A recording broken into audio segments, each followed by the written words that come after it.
দুইজনের দুই কর্নারে তাদের রুমে পরিকল্পিতভাবে সেখানে অগ্নিসন্ত্রাস করা হয়েছে, আগুন দেয়া হয়েছে এবং সেখান থেকে অনেক গুরুত্বপূর্ণ নথিকে সেখান থেকে গায়েব করে ফেলা হয়েছে। সেই বিচারও কিন্তু এখনো থেমে আছে, যেটার এখনো পর্যন্ত পূর্ণাঙ্গ তদন্ত বের হয়ে আসে নাই। বাংলাদেশপন্থী রাজনীতি বিনির্মাণের জন্য কাজ করতেছি, সেখানে তারুণ্য যেমন থাকবে, সিনিয়র সিটিজেনরা থাকবে, সেখানে যেমন বাংলাদেশি জনগণ থাকবে, পাহাড়ি জনগোষ্ঠী থাকবে, সমতলের মানুষ থাকবে, নারীর প্রতিনিধিত্ব থাকবে। আলোচনা শুনতেছিলাম আমি এখানে। আমার এই গ্রিড জায়গাটা অনেক, আপনাদেরকে এইসব কথাগুলোর সাথে আমি একমত।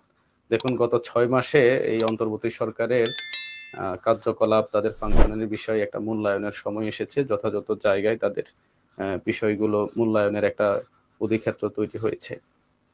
দেখুন, গত 5ই আগস্টে গণ অভ্যুত্থানের পরবর্তী সময়ে পতিত শেখ হাসিনা পতন হলেও তার যে সেট আপ, এটা তো অনস্বীকার্য, এটা আমরা সবাই একমত যে তার পূর্ণাঙ্গ সেট আপ এখনো কিন্তু প্রত্যেকটা ক্ষেত্রে বিদ্যমান।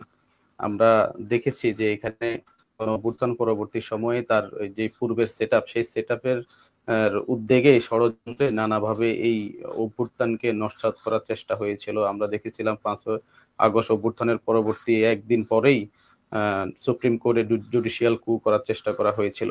কিন্তু দুঃখজনক হলেও সত্য, যে বিচারক হত্যা মামলার আসামি ছিলেন এবং যেই বিচারক সরাসরি দেখামাত্র গুলি করার আদেশ দিয়েছিলেন, এবং যে বিচারক 2006 সালে 2006 সালে সুপ্রিম কোর্ট এবং প্রধান বিচারপতির এজলাসে 2011-তে এজলাসে ভাঙচুর করেছিল, অগ্নিসন্ত্রাস করেছিল, সেই বিচারকগুলো, যে বিচারক বেগম খালেদা জিয়াকে ডাকাতের সর্দার বলেছিল, যেই বিচারক বেগম খালেদা জিয়ার মনোনয়নপত্র অবৈধ ঘোষণা করেছিল, এবং যেই বিচারকরাই এই ছাত্র জনতাকে দেখামাত্র গুলির নির্দেশ দিয়েছিল, সেই বিচারকরা কিন্তু এখনো পর্যন্ত বহাল তবিয়তে আছেন, বিচারকের চেয়ারেই আছেন।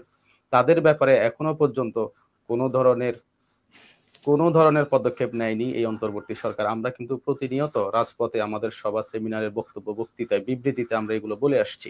এবং ব্যুরোক্রেসির একদম টপ টু বটম প্রত্যেকটা লেভেলেই আগের যে সেট আপ বিদ্যমান, এই খুনি হাসিনার ফ্যাসিস্টের দোসররা, সুবিধাভোগীরা, এবং গত 15 বছরে এই ফ্যাসিস্টকে, রেজিমকে দীর্ঘায়িত করার জন্য যারা সাপোর্ট করেছে বিভিন্নভাবে, এই লোকগুলো এখনো পর্যন্ত সেখানে রয়ে গেছে বহাল তবিয়তে।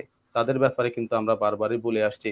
ব্যুরোক্রেসিতে আপনি দেখেছেন কিন্তু আমাদের ছাত্র উপদেষ্টা দুইজনের দুই কর্নারে তাদের রুমে পরিকল্পিতভাবে সেখানে অগ্নিসন্ত্রাস করা হয়েছে, আগুন দেয়া হয়েছে এবং সেখান থেকে অনেক গুরুত্বপূর্ণ নথিকে সেখান থেকে গায়েব করে ফেলা হয়েছে। সেই বিচারও কিন্তু এখনো থেমে আছে, যেটার এখনো পর্যন্ত পূর্ণাঙ্গ তদন্ত বের হয়ে আসে নাই। এর পরবর্তী আপনি দেখেছেন মিডিয়াগুলোতে কিন্তু কিছুদিন আগেও আমরা দেখলাম শেখ হাসিনাকে, সাবেক প্রধানমন্ত্রী শেখ হাসিনা এই শব্দটা উল্লেখ করে তাকে সম্বোধন করতে দেখা গেছে প্রায় অধিকাংশ মিডিয়াগুলোতে। পরিকল্পিত সেই মিডিয়ার লোকগুলোই যে তথ্য সন্ত্রাসের মাধ্যমে গত 15 বছর ফ্যাসিস্ট রেজিমকে যেভাবে সাপোর্ট দিয়ে আসছিল, যেভাবে কালচারাল ফ্যাসিজমকে এস্টাবলিশ করার ক্ষেত্রে সহযোগী শক্তি হিসাবে ইন্ধন দিয়েছিল, সেই মিডিয়াগুলো, যে হলুদ সাংবাদিকরা, তারাও কিন্তু এখন আবার সরব হয়ে উঠছে। সুতরাং মিডিয়াতে সেই ফ্যাসিজম এখনো বহাল তবিয়তে। এর পরবর্তীতে যদি দেখেন, আইন শৃঙ্খলা যে রক্ষাকারী বাহিনীগুলোর মধ্যে, সেটা পুলিশ বলেন, র্যাব বলেন, আনসার বলেন, কোস্টগার্ড, প্রত্যেকটা বাহিনীতে কিন্তু ঊর্ধ্বতন লেভেলে এবং অধস্তন লেভেলে অনেক ক্ষেত্রে সে আগের সেটা বিদ্যমান। যার কারণে কিন্তু আমরা কিছুদিন 5ই আগস্ট অভ্যুত্থানের কিছুদিন পর পরে আমরা আনসার কুর মতো একটা অপতৎপরতা দেখতে পেয়েছি।